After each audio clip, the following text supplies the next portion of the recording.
알아차림으로써, 노티스가 알아차리다. relation, 관계를 알아차리는 거죠. between A and B예요. 그들 자신의 행동과 그리고 그에 따른 외부 변화를. 선생님은 글을 읽다가 그들이 누군지 궁금해서 주절의 주어를 봤더니 인펜츠, 유아들이래요. 그러면 그들은 아이들이죠. 아이들 자신의 행동과 A죠. 그리고 그 행동에 따라서 일어나는 외부의 변화가 있겠죠. 외부라고 하는 건 아이의 주변 환경을 이야기하는 거예요. 아, 내 행동하고 내 밖의 주변의 환경이 내 행동에 따라서 어떻게 바뀌는지 그 관계를 알아차렸더니 아이들이 자아 효능감이 생기더래요. 발전시키다는 그냥 생기다라고 할게요. 그러면 셀프 에피컬시라고 하는 단어가 뭐냐면 요즘 뜨는 단어거든요. 효능감. 어떻게 보면 나쁘게 얘기하면 관종이에요. 어떻게 보면 관종이에요. 예. 센스예요. 이렇게 동격입니다. 어떤 감각이냐면 비하 발언은 아니고요. 예, 동격의 접속사 대십니다. 유아들이요. 에이전트는 주체라는 뜻입니다. 변화의 주체가 된다고요. 근데 그 변화는 아기가 뭐 한다 그랬죠? 여기서 알아차린다고 했잖아요. 그러니까 그 변화는 아이한테 인지된 변화가 되겠죠? 아이에게 인지된 변화에 그 변화의 주체가 아이 자신이다 라고 하는 것이 자아 효능감이라고요. 아, 내가 내 행동이 주변에 이런 영향을 미쳐? 이런 거죠. 오늘도 비록 유아들이 알아차렸을지라도 뭐를? 결과, 영향이라고 해도 되고 결과라고 해도 돼요. 근데 온 그러면 어디 어디에 미치는 이라는 뜻이니까 어디에 미치는 거죠? 물리적 환경이니까 주변 환경이죠. 그러니까 외부를 이야기하는 거죠. 외부. 자, 정리 좀 해볼게요. 아이들이 물리적 환경에 그들의 행동이 물리적 환경에 미치는 영향을 알아차리고는 있지만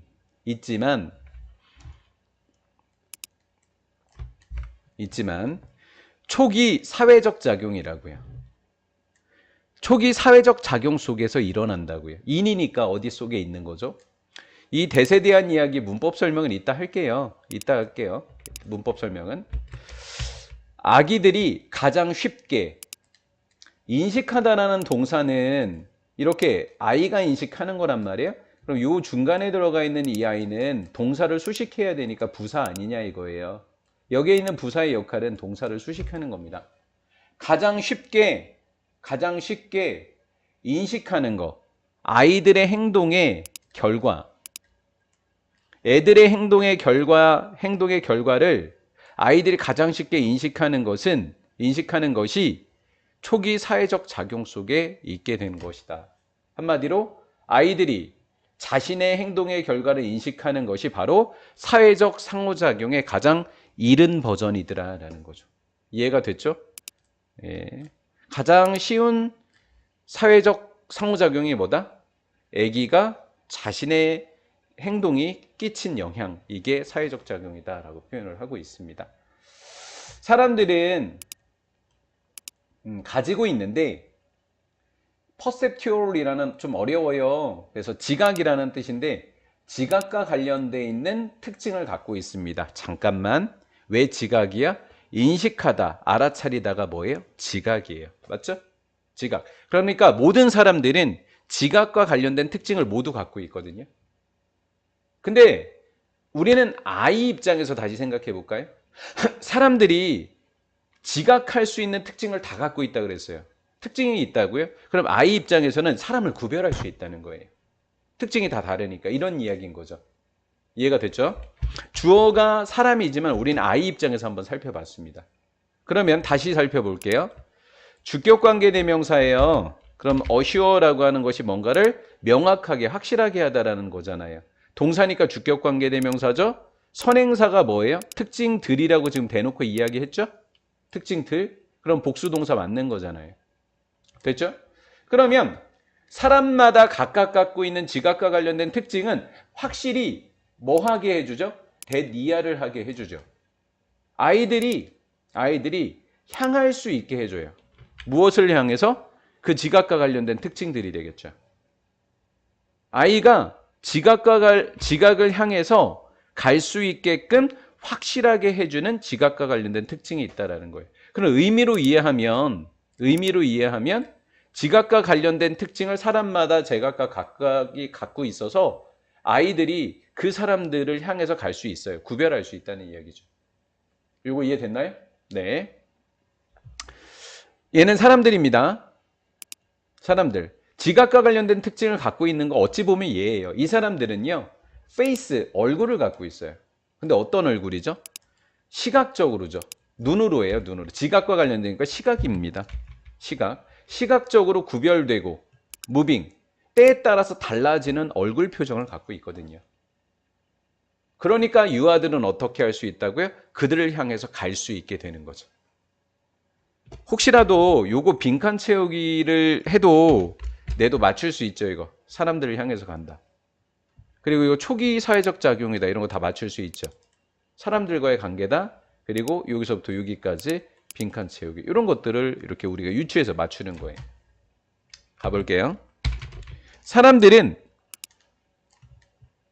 소리를 만들어낼 수 있다. 소리의 특징이 있다는 거죠. 각각의. 또 촉감을 제공해주죠. 느낌이 다 달라요. 그리고 아기 입장에서는 아주 흥미로워요. 냄새가. 흥미로운 각각의 냄새를 가지고 있습니다. 어때요? 사람마다 이런 다른 특징을 갖고 있다가 또한이니까 또 특징을 갖고 있는 거죠. 추가입니다. 또한 사람들은요. engage with. 좀 어려운 단어인데요. with까지 암기하셔야 돼요. 왜? engage in이라는 단어와 engage with의 뜻이 달라요. engage with가 관계를 맺다예요. 사람들은 아이들과 관계를 맺어요. 그래서 선생님이 여기에서 이게 빈칸 채우기면 맞출 수 있겠니? 라고 이야기한 거예요. 이 관계를 맺는데 어떻게 관계를 맺죠? 과장하는 겁니다. exaggerating. 사람들마다 각각의 얼굴 표정을 과장해요. 그리고 inflect 아마 밑에 있을 거예요. 조종하다라는 뜻이에요. 조종하다. 목소리를 조종해요. in ways는 방식으로. 어떤 방식인 거냐면 that 이하한 방식인데 문법적으로 상당히 어려웠던 문법 출제됐어요. 해볼게요. 아이들이 생각한다를 느낀다요. 생각합니다. 목적어가 일단 없어요. 목적어죠. 그럼 얘는 선행사가 왜 있으니까 얘가 목적어였겠죠. 유아들이 매혹적이다라고 느끼는 방식인 거예요. 그럼 이 방식이 아이들을 매혹하는 거겠죠. 매혹되는 게 아니라 뭐 하는 거예요? 매혹시키는 거겠죠. 그래서 목적어가 불완전하니까 목적격 관계되면서 대시고 선행사가 ways예요. 아이들이 와 매혹적이다 라고 느끼는 방식으로 목소리를 조절함으로써 이렇게 아이들과 관계를 맺게 됩니다. 인간관계의 시작인 거잖아요. 그러나 여기서 그러나는 앞의 내용을 부정해주는 그러나가 아니에요. but 문장 뒤에를 강조해주는 그러나예요. 앞의 것에 이러한 특징이 있는데 그런데 가장 중요한 특징은 이렇다는 거예요. 그래서 역접의 그러나가 아니라 강조의 그러나예요. 이러한 좀 어려운 단어입니다. antics 밑에 있나요? 있죠? 익살스러운 행동.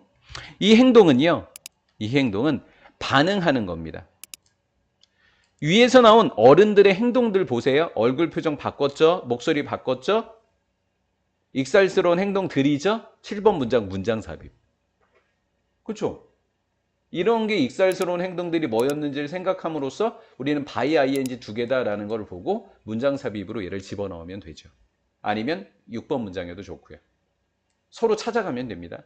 자, 반응한다라는 것은 뭐죠? 유아들의 발성, 유아들의 얼굴 표정, 유아들의 몸짓에 반응하는 겁니다. 정확하게 맞죠? 즉, 사람들마다 뭐예요? 이 반응이 어때요? 반응하는 속도가 다 다양해요. 사람들은 속도를 달리하고 수준을 달리합니다. 그들의 행동에. 뭐 할 때? 반응할 때. 유아들의 행동에 반응할 때. 왜? 각각이 갖고 있거든요. consequentially 결과적으로 초기 사회적 작용입니다. 뭐 이쯤 되면 선생님이 이걸 왜 예상했었는지 눈치가 빤하죠. 초기 사회적 작용을 처음에 왜 빈칸으로 예상을 했었는지. 그렇죠? 이렇게 또 나온다라는 거예요. 이런 초기의 사회적 작용입니다. 이런 것들은 제공해 주는데 맥락을 제공해 주는데 관계부사가 되겠고 선행사가 바로 맥락이 되는 겁니다. 이 맥락 속에서 유아들은 알아차리게 됩니다. 자신들의 행동에 미치는 영향, 어디에 미치죠? 주변 환경에 미치는 영향을 알아차리게 된다라는 거예요. 괜찮으시죠? 어제보다는 아마 조금 나을 거예요. 난이도가.